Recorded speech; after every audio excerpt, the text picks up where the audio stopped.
Welcome to Get Real, How to Live a More Authentic Life, with psychologist and author of over 75 books, Dr. Barry Weinhold.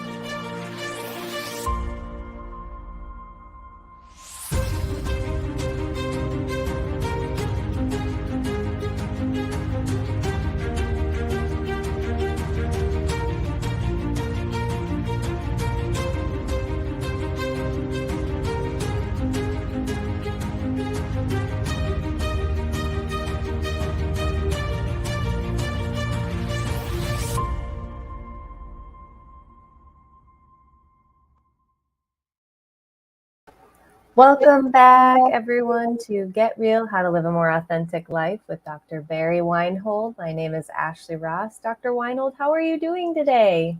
I'm doing gratefully. I'm grateful again, but I'm always grateful. Are you getting in the holiday spirit yet? Yes, I'm one of those terrible people that has to hold it in until after Thanksgiving because I just want to put up my Christmas stuff. And so I just shoot right out the gate. As soon as I get the clear, I've got all my decorations up and I have the Christmas movies and the music going. So feeling very festive. How about yourself? Well, I'm getting ready too, although I don't have as big a Christmas as I used to when the kids were young and everything. And Yeah. with the tree and the presents under the tree and all that stuff. And that tradition sort of goes away when your kids grow up and leave the homestead. And even if they come back, not necessarily, it's not the kind of Christmas they want to have anyway. So Right. so That it's makes sense. a little different. So I'm hosting a Christmas party. Oh, wonderful. And I'm thinking about, I typically don't put up a lot of decorations, but I might put up more because I'm hosting this party and make it seem like a very festive place to celebrate. Yeah, well, and that's always fun too. And if you've got, a special occasion to take some extra time and care. And I don't know, there's just something we talked about cooking for other people, but I actually like it, not staging my house, but making my house a fun and comfortable place when guests come over. Sure. Mm-hmm. That's always a good time too. So, I'm sure that with your young children, oh, Christmas is very special for them. And it is. It's definitely still a big deal in our house. Yeah.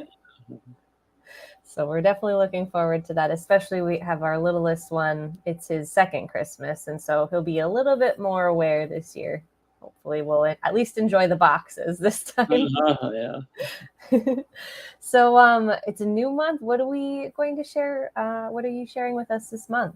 Well, I'm going to share, at least the first 3 episodes, I'm going to talk about intergenerational family patterns.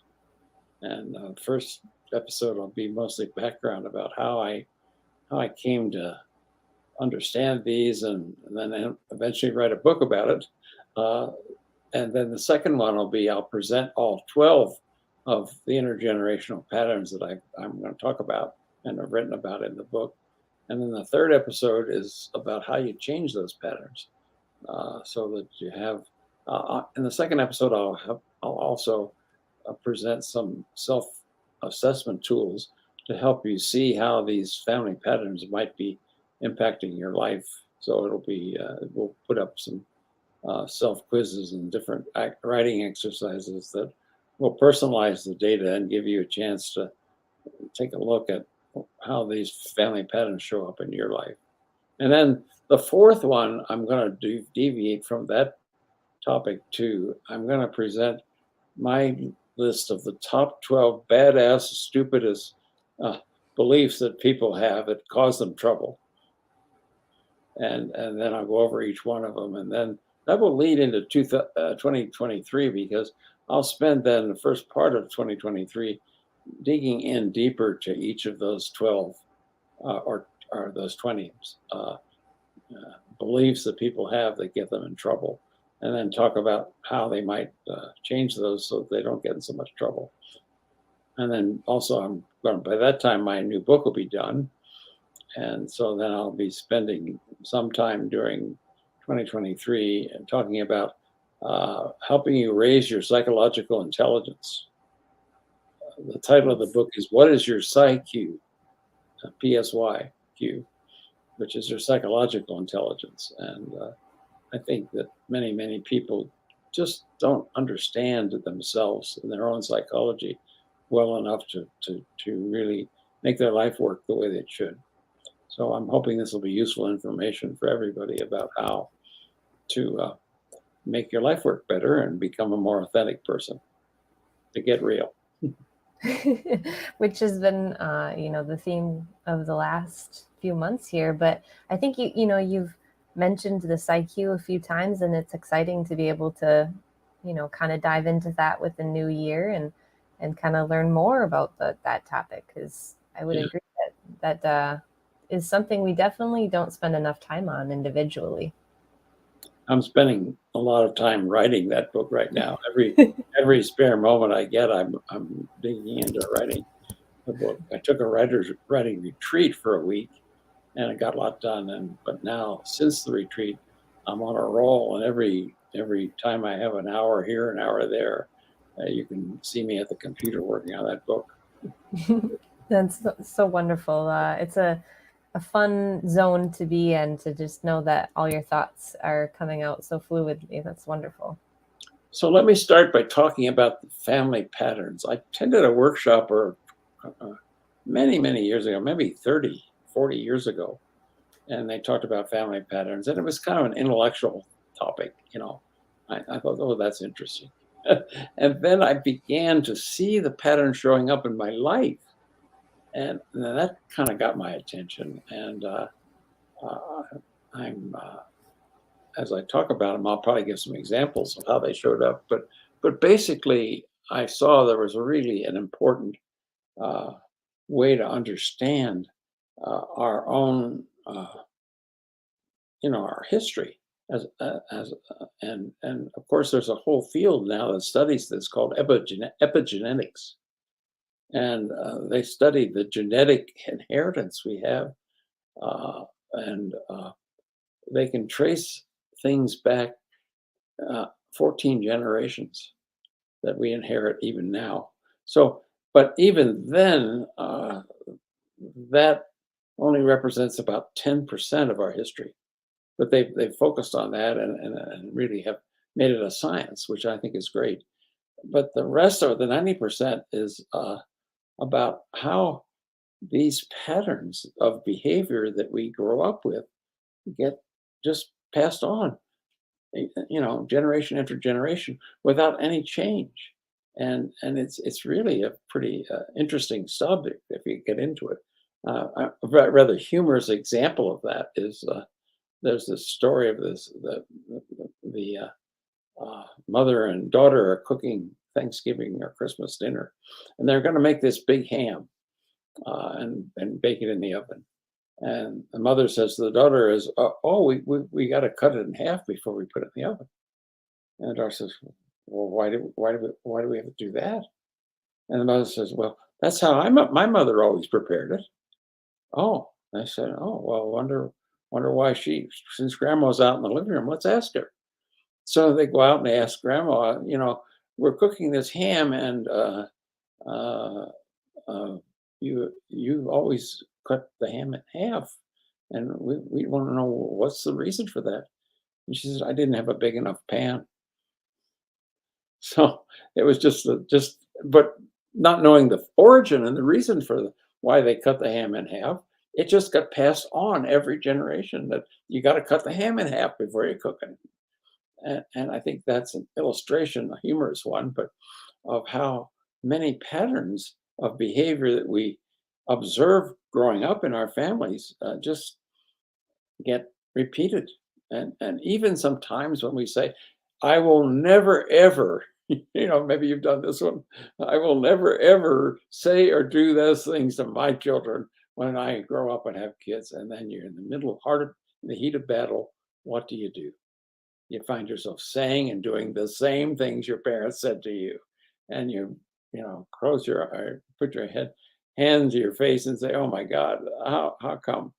Well, the how come in my book is that we don't understand the effect of all the things we're observing and how they affect us if we don't think it had any negative effect on us.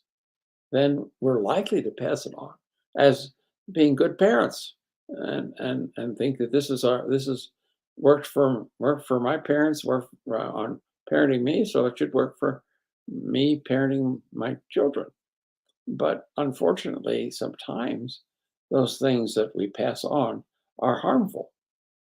And I'll look at some of the patterns that I'm talking about and see if I can help the members of the audience to understand how these patterns do show up.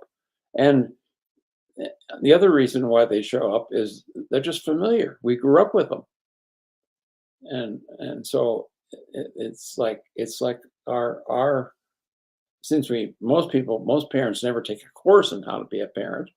The only data they have is the data that they grew up with as they observe their parents trying to do their best job of being a parent. So it's always a kind of uh, not no longer a surprise to me when I see these patterns showing up in my life, and I think, oh, well, I didn't obviously understand how that pattern was affecting my life. I mean, example of one that I got that I busted this one. I don't use this one with my kids anymore, right? But I have a hard time shedding it myself. Is that when my parents disciplined me for something that they thought I shouldn't be doing, they would also add at the end of it, "Well, what do you think the neighbors would think of you?" You know, and and that stuck with me. I mean, and my wife, who grew up in the country and didn't have any neighbors, uh, she would see this. Oh, why are you closing the blinds? And why are you so worried about what the neighbors might see or think? Because I had to think about that, and I thought, well, yeah, there's no good reason to hold on to that any longer. Uh, but I didn't understand at the time how it was affecting me, and I kept repeating it then as an adult. And once I understood that was just a remnant of, in a way, that they tried to control me, I thought, well, now I'm trying to control myself by by being worried about what the neighbors think. So anyway, that sort of whole idea, and it came to a real kind of conclusion, I think, when I began to see that my own marriage almost was a carbon copy of my parents' marriage. That scared the shit out of me. Excuse my language, but it did. I mean, it was like I thought I was having a much different marriage than they had, and what I observed having. And then I realized that at one point that my marriage mirrored theirs pretty closely, and that really woke me up to the power of these family patterns. And so I'll be talking about each one of the patterns in a more detail, and being able to uh, give some background about what each of these patterns are. So as I began to study this further, I actually had a chance to do some workshops overseas with this, and found out that it's pretty international, pretty universal, that people have these patterns. Right now, I have a lot of Asian clients, and the family pattern that is the most difficult for Asian children, and I'm mostly looking at working with the children who are complaining that their parents are so controlling, and that the pattern is that in many Asian cultures that the children don't go globetrotting around the world. They stay close by so that they're there to take care of their parents in their old age. It's the old age insurance that in many cultures, and so trying to have a life and then also have to always be worried about whether I'm violating these cultural norms or even family patterns, because grandma took care of, or they took care of grandma, and now I'm supposed to take care of them. And so the family patterns around caretaking our parents is a very strong one in many cultures. So I've noticed that, and I've also noticed that it's really um, true that if we don't understand the effect of these patterns, they will 100% sure they will repeat because we think it's probably the best thing we could do to become good parents because we didn't understand how what the possible negative effects were of the things that we grew up with. So it's a matter of again raising your psychological intelligence to understand how what you learned watching you know, countless hours and taking copious notes about what was happening in your family, how much that then becomes your database for being a parent when you become one. Have you noticed any of this in your life, Ashley? Yeah. A big one I noticed recently is I was raised to be very affectionate in a sense of like we always hug and kiss all relatives, even distant relatives.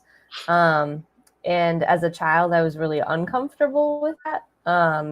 And I instinctually started like forcing that on my son. Anytime we were at a family gathering, I would say, go, you have to go hug, you know, Yeah, your yeah, cousin or aunt. And I could tell that it bothered him. And now that he is 8, I've officially put my foot down when my own family members try to force him to go hug other family members. I say no, he doesn't like to give hugs, and he can good. make his own choice whether he wants to or not. And have gotten, although I can't do it for myself most of the time, I still hug those family members.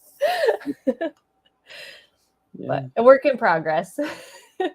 yeah. It is always, if you stay alert, your children will bring these right to your face, and then you say, "Oh my God, that's what my parents said to me," and now I'm saying that to them, or they're saying it back to me, like they've heard it from me a number of times. So yeah, that can be a little bit uh, upsetting when you find yourself doing that. But that's the real way you break your family patterns or change them, is you become aware of the effect that they had on you, and then you can decide. Maybe there are some patterns you want to keep, and that's fine. But as long as you're doing it consciously and also with full awareness of how that pattern affected your life, and so it's a kind of a dance of of and somewhat trial and error as you become a parent and see what patterns you inherited. And then the complication is that your partner inherited another set.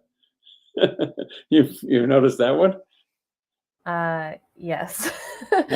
And I think that's maybe where the most difficult parts of parenting come in, is that meshing, right, of two different people's upbringings, and then trying to figure out then how to parent together, Yeah, and being able to communicate to each other in a way that if the other isn't aware of what they're doing quite yet, not coming off in a like very offensive and attacking them with those things. It's definitely a trial and error, and it's a dance, I guess.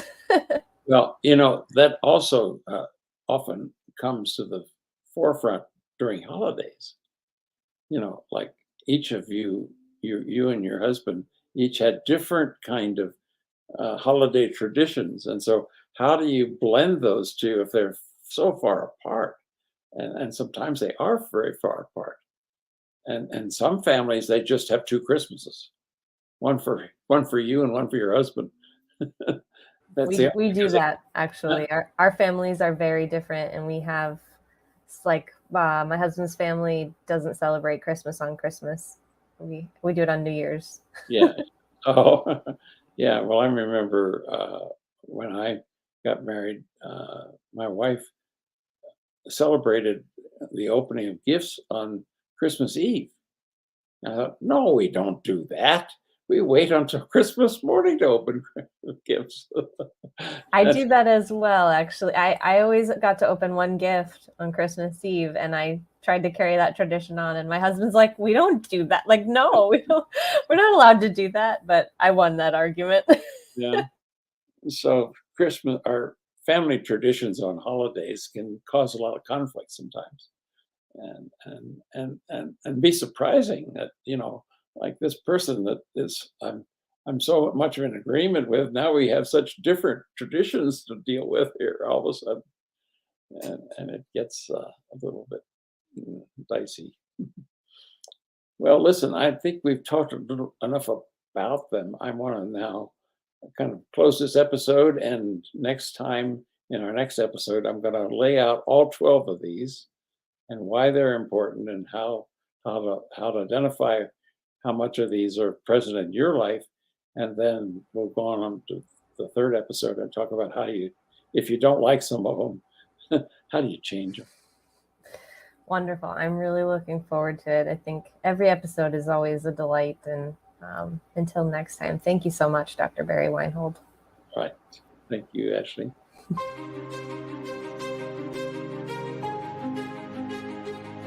For more information, please visit the Colorado Institute for Conflict Resolution and Creative Leadership at CICRCL.org or click the link in the show notes.